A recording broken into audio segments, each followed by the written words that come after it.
Imagine standing in a crowded market. You are there to buy grain or look at cattle. You are thinking about what to cook for dinner or how much money you can make for your family. The sun is beginning to set and the market is full of noise and life. Then, in one single moment, everything changes. You hear a shout. You see a group of people start to run. You do not know why they are running, but you see the terror on their faces.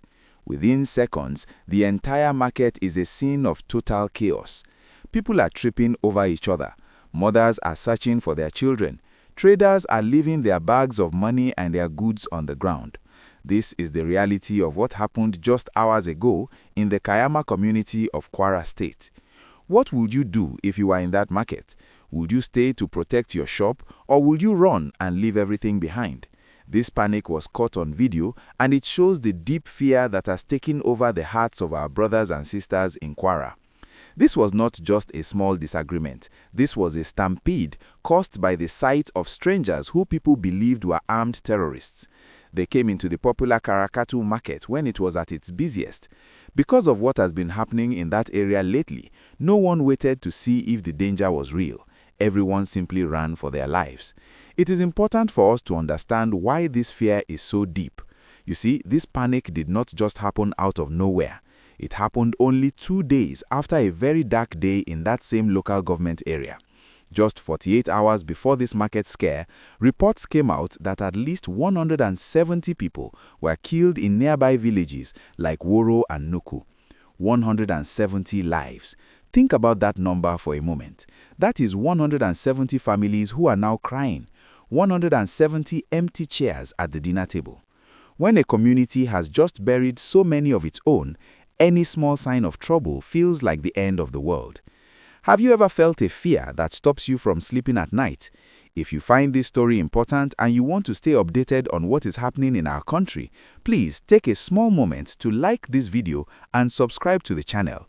It helps us make sure these stories are heard by the people who need to hear them. Thank you for standing with us.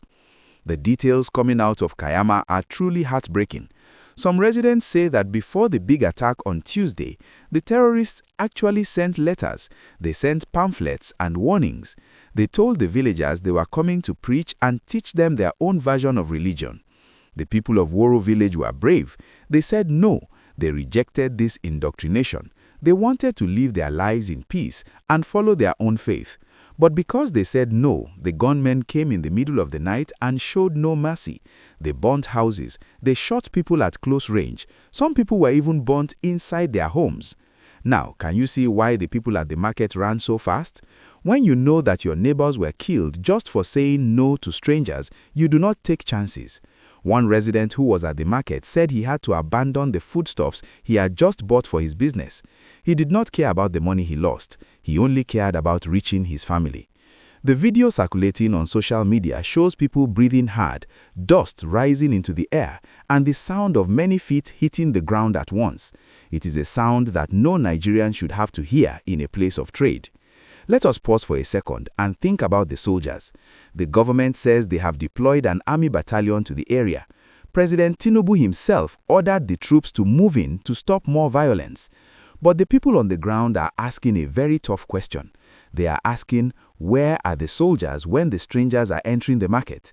Some residents told reporters that they see the military vans driving around the main streets, but they do not feel safe.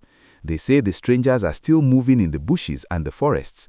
They feel that the security is only there for show and not to actually stop the gunmen from coming close.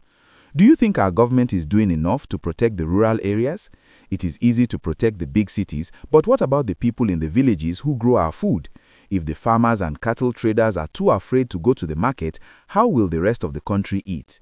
This is a question that affects every single one of us, whether we live in Kwara or Lagos or Abuja. If you believe that every Nigerian, no matter where they live, deserves to go to the market in peace, please share this video with someone you know.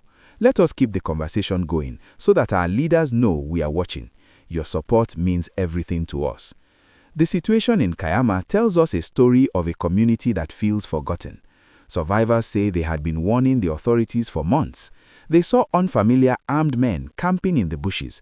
They told the local leaders, they told the state government, they cried out long before the 170 people were killed, but it seems their cries fell on deaf ears until it was too late. This is a very painful part of the story. It shows that we need to listen more to the people who live on the front lines of these troubles. They know the land, they know when something is wrong. As we look at the images of the empty stalls and the abandoned goods at the Kwara market, we must reflect on the future of our nation. A market is supposed to be a place of joy, a place of meeting friends, and a place of making a living. When a market becomes a place of terror, a piece of our society is broken. The people of Kayama are now living in a state where they feel the bandits are more powerful than the laws of the land. One social media post from the area even said that the bandits have become like their presidents because they are the ones they fear the most. This story is not just about a market stampede. It is about the soul of our communities. It is about the farmer who is afraid to plant and the trader who is afraid to sell. We must ask ourselves what kind of country we are building if our elders cannot sit outside in the evening and our children cannot walk to the market without looking over their shoulders. We must hope that the deployment of the army is not just for a few days, but for as long as it takes to bring back true peace. As you go about your day to day, please keep the people of Kayama in your thoughts. Think about the mothers who are still looking for their children after the stampede. Think about the chief who lost his sons in the Tuesday massacre. Their pain is our pain, and their safety is our safety. Nigeria is a big family, and when one part of the house is on fire, the whole house is in danger. Let us hope that tomorrow brings better news and that the people of Kwara can once again go to the market with smiles on their faces instead of fear in their hearts. Thank you for spending this time with me. Let us continue to look out for one another.